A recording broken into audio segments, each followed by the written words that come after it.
Chicken.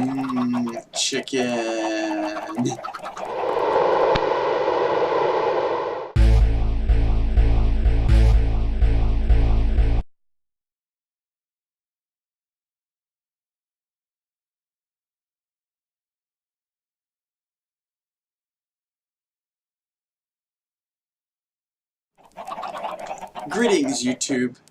DJ Bonebreaker here, coming at you from Iskallia's Oceanic server for episode 6 of the Tales of Iskallia. And as you can no doubt see by looking in here and the cold open that I did, my automatic chicken cooker farm, I was about to say free-range chicken farm, even though it's obviously not, has been working quite well. I mean, just the time since I first built it in the last episode, I've already gotten almost 3 stacks of chicken and 3.5 stacks of feathers. So yeah, soon I'm not going to have to worry about food ever again.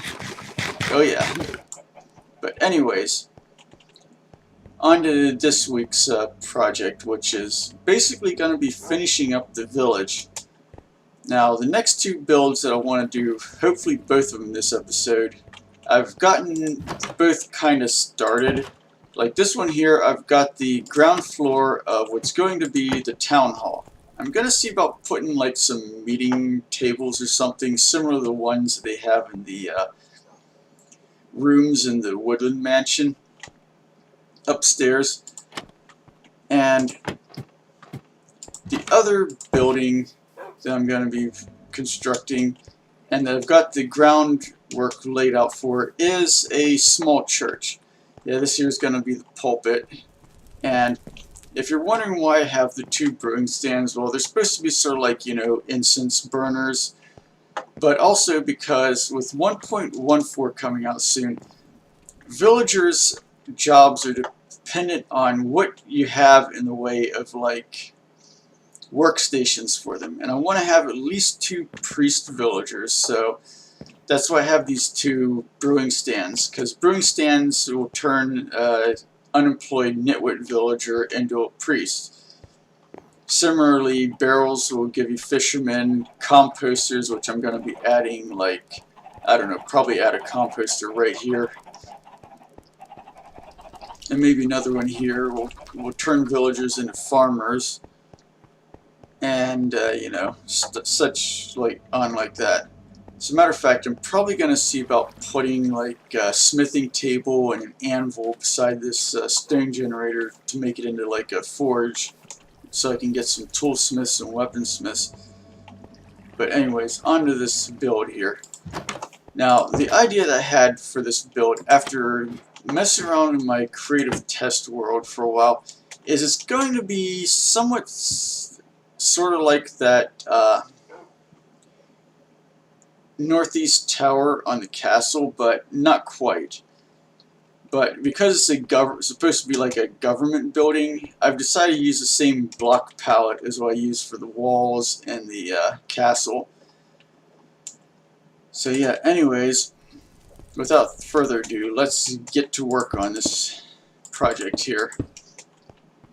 And I'll see you in a couple minutes when I get the next stage of construction finished.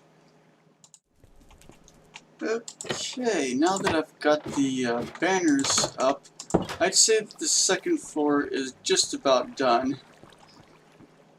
Yes, and I've decided to add the 2 G-Team flags for Capture the Flag, plus a Star Team banner, to continue with this whole, like, you know, tribute to the Hermitcraft Civil War. And I put up a little sign for it. It's like Beinbrechtsburg Torfmoor Rathaus, which is German for town hall.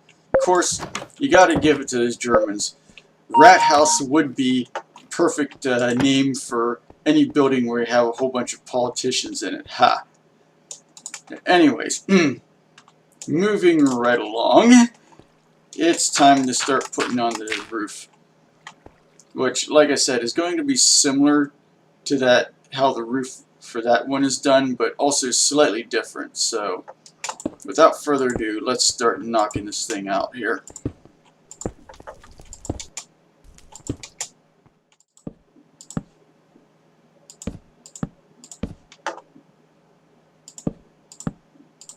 Okay, first section of the roof is done.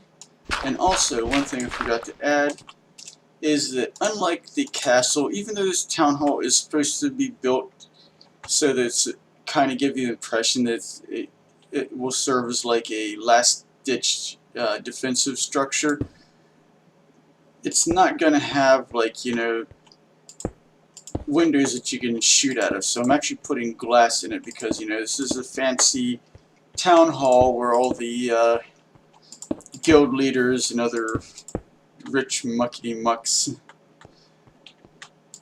hang out. So yeah, finished putting the glass in the windows and get to work on the rest of this roof, which, as you can see, it's coming along quite nicely.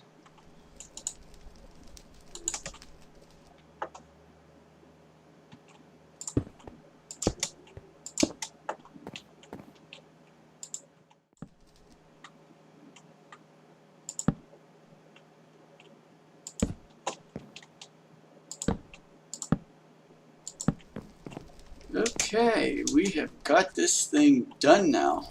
Oops. Didn't totally meant to do that. Yeah, right. But yeah, we've got the roof on this thing finished. And I just realized that I really don't have a good way of getting... Oh wait, I can do this. Oh, ow! Okay, so that was a total derp there, but yeah. Got our town hall finished. I'm figuring I'll wait to do the interior stuff, you know, like add furnishings, and just do that off camera because I don't want this episode to run too long, and I want to do the church and maybe see about moving the villagers into the town. But we'll see how, you know, time goes. But oh yeah, I almost forgot to add. Yeah, you see this here? I was up till 3 o'clock this morning trying to get this chorus tree, well, a chorus tree that I planted here, to grow into a nice, aesthetically pleasing chorus tree.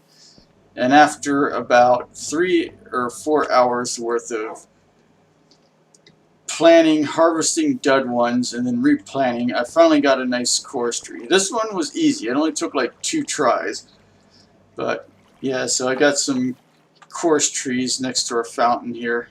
And this is the last of the original swamp oak trees at the village site, which is why I decided to, you know, instead of building a church similar to the one that I had in Grimy Gulch in the Guacamole Chronicles, I decided to go with a slightly smaller one that would fit in the space here because I didn't want to cut this tree down. I want to preserve it. Plus, it'll give me some room here to add either like a graveyard or maybe another farm plot or even a small 5x5 house. But anyways, time to get to work on this church though. So you can see I've already got the floor and the pews and the pulpit. And so time to add in the doorways. Now, this church here is using a different stone or block palette than pretty much all my builds on the server have up to this point, or in that matter, my builds in general. This one is pretty much going to only be like a stone build with some wood. Like I'm going to be using the tropical wood for the floor and the ceiling. Well, it's going to be floor for the attic too, but. And instead of using jack-o'-lanterns for lighting, I'm using some of the sea lanterns I've plundered from that ocean monument that's outside the world border that me and Periodic Chaos plundered a while back. So yeah, I think it looks really cool. And I've decided to add a few architectural quirks to this structure to give it a little bit of, you know, flair. Like I'm adding, what do you call it? Oh, I'm adding like these external archways here. They're going to come up to this height, and then I have like a yeah, like that, with the, you know, archway with the steps. Basically, gonna look almost like a smaller version of the step gables that I'm gonna be using.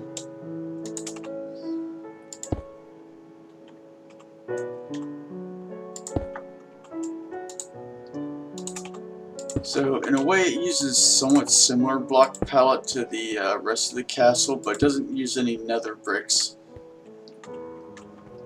But yeah, as you can see, this doorway here is pretty much finished now.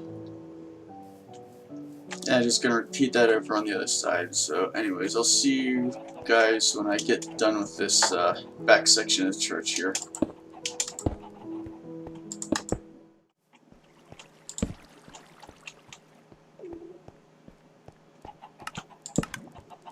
Alright, the ground floor of the church is now done. And yes, I figured churches, you know, since they have clock towers and stuff, I'd, you know, kind of put like some clocks at the doorways of the church.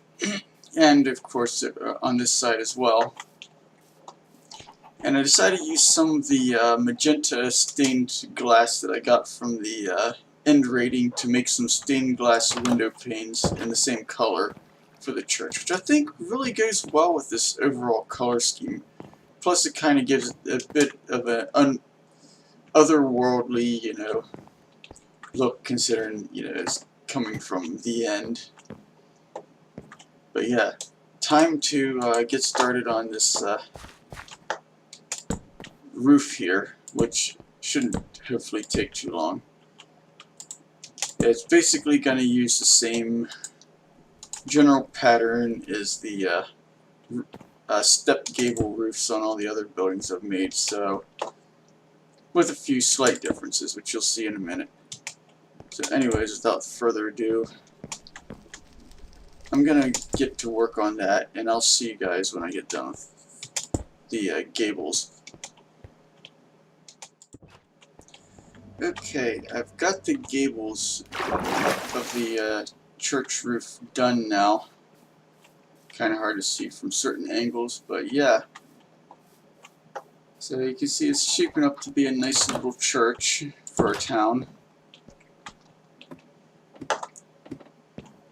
But, well, actually this one here isn't finished because it's going to be a bit different than the two end ones. See, I'm going to put this block of polished andesite here, and then this is going to be a bit tricky.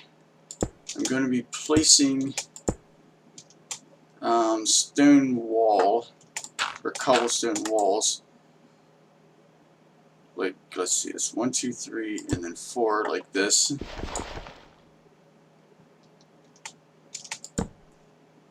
And then place a torch on top for a little bit of lighting up here. And then I'm going to place 2 more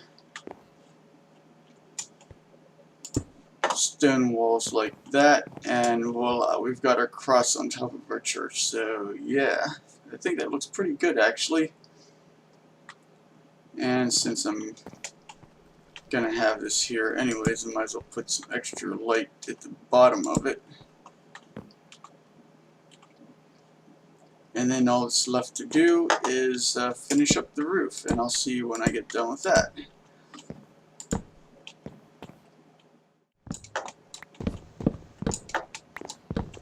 Yeah, so I thought it'd be all super clever and spend about 45 minutes gathering stone from a stone generator and smelting netherrack and nether bricks and stuff, so I'd have, you know, all the materials I'd need for this project. But, well, turns out I was a bit short on spruce wood, so here I am cutting down one of my giant spruce trees as fast as I can to get this project back on schedule.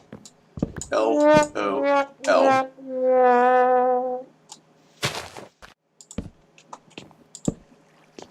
Okay, attic is now finished. Although I really should see about grabbing that last spruce trapdoor that I have in the shulker box here. So yeah, that finally fixes that bit of, what do you call it? That bit of, like, you know, odd trapdoor that's been kind of plaguing my existence since I started this whole village project. There, got a trapdoor, got our attic finished.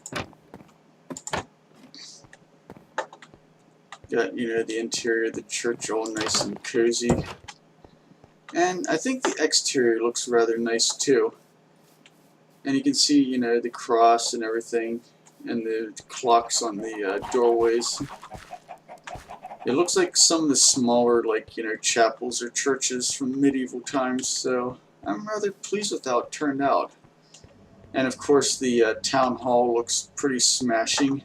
But the only things left for the church is add some pathways going from the door to the, you know, the main roadway and stuff. This I'm not going to do anything with until I figure out what I'm putting in here, whether it be a churchyard or like a hut of some kind. But yeah, now that this village is pretty much finished, it's time to see about moving our villagers out of the castle and into here. It's a good thing I have that piston door, make life a little bit easier. Time check, yeah, we got plenty of time. Alright, time to start rounding up these villagers here.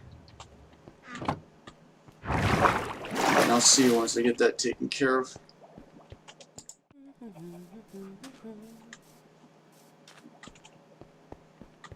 Looks like they're adapting to their new home quite nicely. Oh yeah, I almost forgot to add. Last time, or between now and the last episode, I managed to tame a dog. So yeah, he's a good boy, he's a good boy, he's a good doggy. And also, if you guys are wondering what the deal with these, you know, messages about eggs and this scoreboard to the right side of my screen is, well, apparently there's going to be a special event coming soon for Easter, which is going to be a literal Easter egg hunt. So before I sign off and, you know, end this episode, I want to show you guys something real quick, because I mean this thing just looks absolutely ridiculous. But it's over at KimandJax's base, which is pretty much due east of my base. And I know I haven't really showed you much of the world because I've been too busy focusing on my own base and projects relating to it. But yeah, you can see this is kind of like the eastern boundary of where I've claimed. I basically claimed the entire swamp biome all the way up to the lake. And I cut this channel, because before there's just like some marshy ground and sand, and I cut this channel out so I could get boats in through the lake. But yeah, check this out. With Depth Strider 3 boots and my turtle helmet that lets me stay underwater for almost 2 minutes without coming up, I can actually swim faster than I can sprint. And it's just glorious. Too bad there aren't any dolphins in this like lake slash, you know, small ocean biome. Because that would, you know, with dolphin swim boost, I can swim almost as fast as somebody can go on an elytra, which is just crazy. I know, hey, it's nighttime. But anyways, I'll see you when I get to the crazy thing going on at KimandJax base.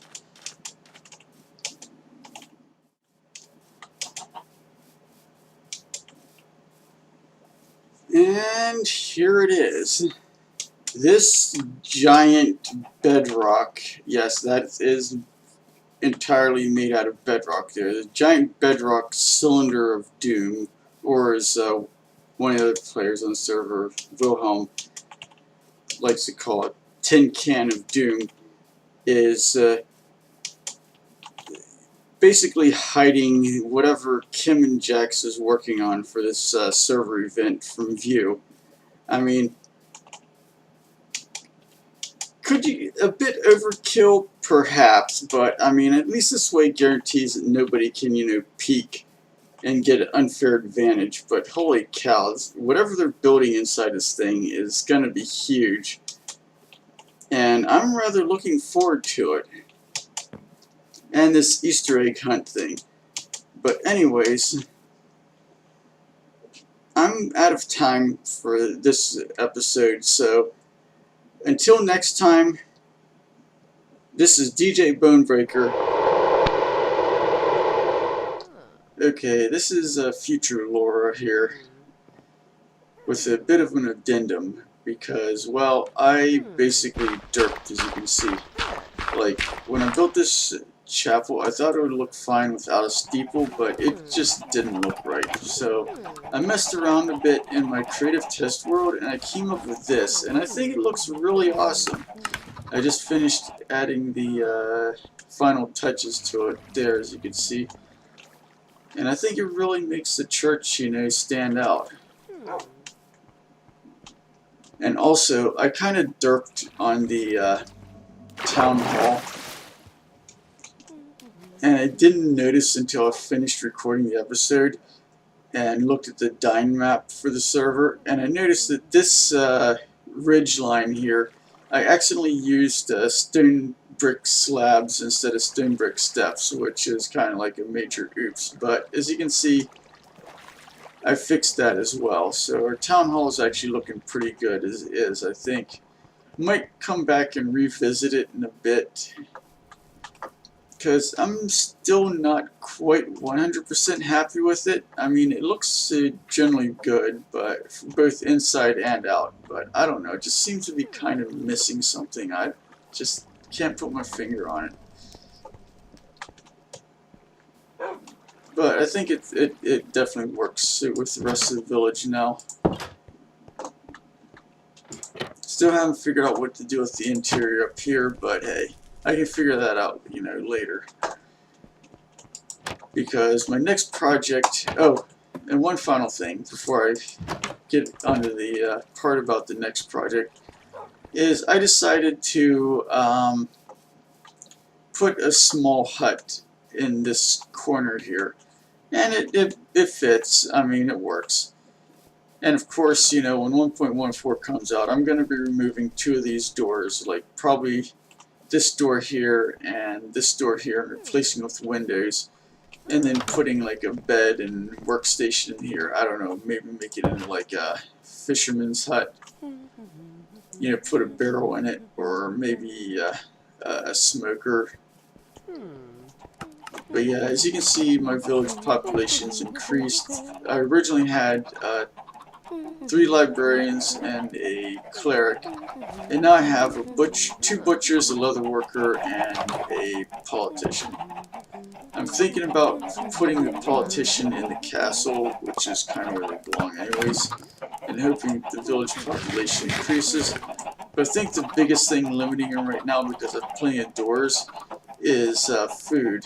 So I should probably see about doing that soon, but for now, though, I'm gonna, break here, and I'll start talking about what the next project will be after I hit the hay here real quick. And there it is, the spruce village I've claimed. Unfortunately, I kind of ran low on banners, which is why it's not quite as spammed up with flags as the swamp base is. I should probably see about adding a few more, now that I think about it. Oh wait, I don't have hardly any more. Oh well. Should have enough to, let this know that this is claimed village. I even have a nice little sign on the side of the church, which I need to, yeah, the first order of business is I need to rename this town, because I decided that since, you know, Trondheim is an actual town in Norway, and this town is not going to look anything like it when I'm done with it, I decided I'm going to rename it to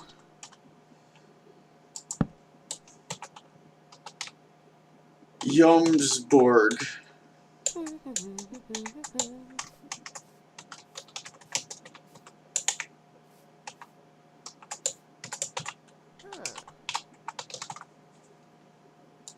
Because Jomsborg was a semi-mythical Viking village mentioned in some sagas, but nobody knows exactly where it was, or even if it really existed in the first place. So I figured that would be a good name for this kind of like pan-Scandinavian, with like a combination like High Middle Ages, Gothic, and Viking architecture that I'm going to be going for with this build. Like, for instance, yeah, as you can see, we got a blacksmith shop here, which we've already looted. Well, me and Periodic, mostly Periodic.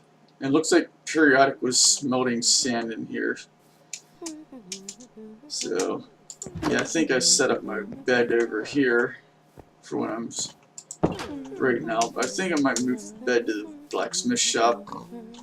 Although probably not, because the blacksmith shop and church might be two of the actual buildings I'm going to be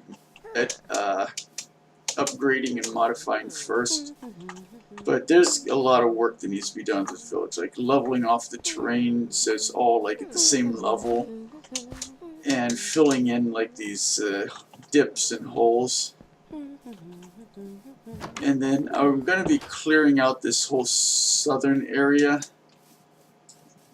and putting in a castle based on this one castle that I saw in Denmark that looks like it'd be perfect for us. And you can see the world border isn't too much further from the village, which makes this a perfect like jumping off point for raiding the southern border areas. And I'm gonna go hit the hay real quick, so, you know, my villagers don't get eaten by zombies.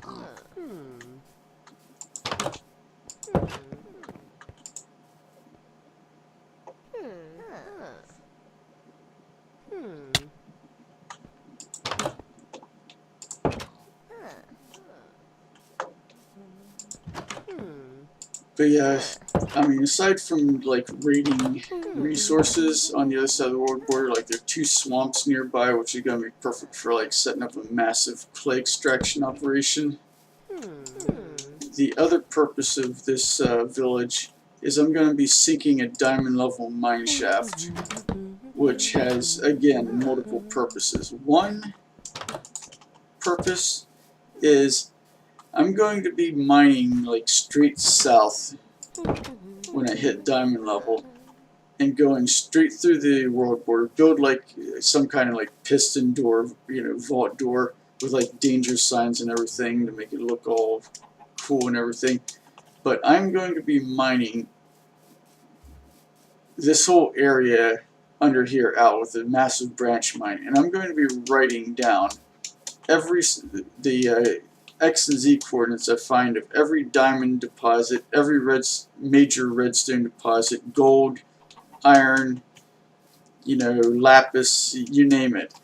And whenever they reset the server, you know, outside the world border, I'm going to go and dig it all out and dig straight into those, you know, goodies. So basically I have an unlimited diamond mine here.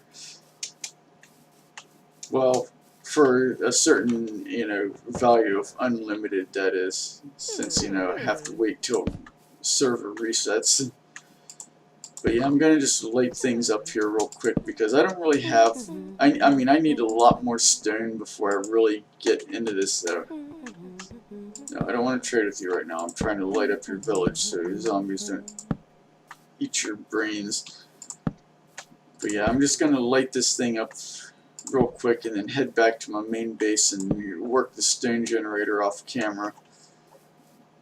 So yeah, this is going to be my next major project now that I've got the castle and the village and my main base pretty much finished. I mean, yeah, there's a few detail work that always is going to be needing to be done, you know, whenever you have a base, but for the most part, you know, my automatic farms and everything are set up the way I want them to be, so I figured it'd be a good time to, you know, take a break and do something else for a bit, which is, you know, work on my world border forward base, which, like I said, appropriately enough for the the legendary Viking city and the legendary Vikings from it is going to be my base of operations for looting, plundering, and pillaging the renewable, non-renewable resources that are beyond the world, beyond the world border. So yeah, this time for real. This is DJ Bonebreaker saying, see y'all next episode, The Tales of Iskallia.